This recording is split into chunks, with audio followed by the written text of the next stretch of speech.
আপনি যে একজন সঙ্গীত শিল্পী হিসেবে এখন এই পর্যায়ে এসেছেন, নূরের এই উঠে আসার গল্পটা তো আসলে মনে হয় সহজ ছিল না, তাই না? নূরকে মনে হয় অনেক চ্যালেঞ্জ মোকাবেলা করে অনেক কিছু করে করে আজকে এখানে এসে আসতে হয়েছে। আমি একটু নূরের কাছ থেকে সেই গল্পটা একটু শুনতে চাই। এই পথটা আসলে কেমন ছিল? উঠে আসার কথা যেটা যদি বলেন তাহলে আসলে আমি অন্যদের তুলনায় আসলে অনেক সহজভাবেই উঠে আসছি আমার কাছে মনে হয়। কারণ মানুষের যেই রকম ভালোবাসা বলেন বা সম্মান বেসিকলি, এটা আমার একটা গানেই আমি পেয়ে গেছি। ফর এক্সাম্পল কয়েকটা মেমোরেবল টপিক লাইক গানটা কলকাতায় খুব জনপ্রিয়। কলকাতায় এমন কোনো স্টার মেঘলা দিন। সুপারস্টার নেই, হ্যাঁ হ্যাঁ, যদি হ্যাঁ। আবার যদি আবার হ্যাঁ। কলকাতায় এমন কোনো স্টার সুপারস্টার নেই যারা স্টোরি করে নাই, এ করে নাই। এটা হুম, হুম। বাংলাদেশে ফেমাস হওয়ার আগে কলকাতা ফেমাস হয়েছে। ইভেন আমার আমার যে আমি যাকে আইডল মনে করি, যার যার গান শুনে একসময় বলতাম যে হা এভাবে কিভাবে গাইতে পারে, এমন মানুষ কিভাবে গাইতে পারে, সেই লোক অরিজিৎ সিং, উনি আমার গানের প্রশংসা করছে ওই গানে। সো আমার আসলে মনে হয়েছে যে একজন ওই অবস্থায় একটা মানুষের যতটুকু চাওয়া পাওয়া তার সাথে কয়েক হাজার গুণ ইনফিনিটি লেভেল আমি অলরেডি পেয়ে গেছি। এখন আমার ভয়ের জায়গা হচ্ছে যে এটা আমি ধরে রাখতে পারবো কিনা। এর বেশি আর কোনো চিন্তা নাই। মানুষের এই ভালোবাসা, এই রেসপেক্টটা আমি ধরে রাখতে চাই।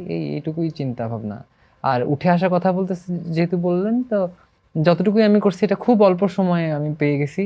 এটার জন্য মানুষের অনেক অনেক কষ্ট করতে হয়। এটার জন্য জাস্ট আলহামদুলিল্লাহ বলবো, আমি উপরওয়ালার কাছে ধন্যবাদ জানাবো। আর আসলে আমার কিছু এর বেশি আসলে কিছু বলার মতো শব্দ আমার কাছে নেই। আমি বলব যে আপনি নতুন শিল্পী। হুম, হুম। হ্যাঁ? তো এই নতুন শিল্পী হিসেবে আপনার কাছে আপনাকে কি কেউ বাধাগ্রস্ত করার চেষ্টা করেছে? বা আপনি বাধা পেয়েছেন? বা বাধা বা কোনো চাপ কি পান? চাপটা প্রতিকূলতা? আছে। হুম, কিন্তু বাধার কথা যদি বাধা তখন আমাকে দিতে পারতো যদি কিনা আমি কারোর উপর ডিপেন্ডেন্ট হতাম।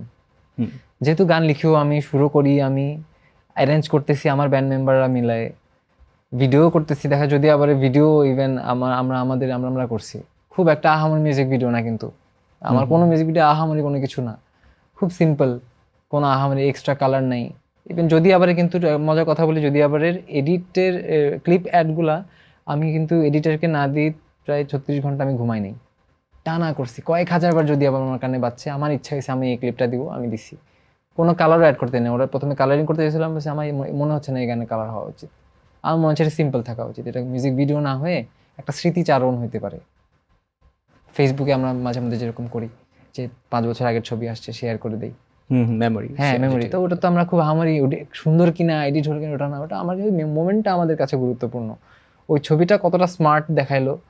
আজকে থেকে ১০ বছর আগে কি আমরা এমন ছিলাম? অবশ্যই না। আমরা তো আরো একটু হালকা-টালকা ছিলাম। একটু ছোট বাচ্চা ছিলাম। তো ওই ছবিগুলো দেখলে এখন হাসি পায় না? কিন্তু তাও কিন্তু আমরা ওই ছবিগুলো শেয়ার করি, কারণ ওটা আমাদের একটা মেমোরি। তো গানটা বেসিক্যালি আমার ওইরকম একটা মেমোরির গান। সো আমার কাছে মনে হয় না এটা কোনো মিউজিক ভিডিও হওয়া উচিত।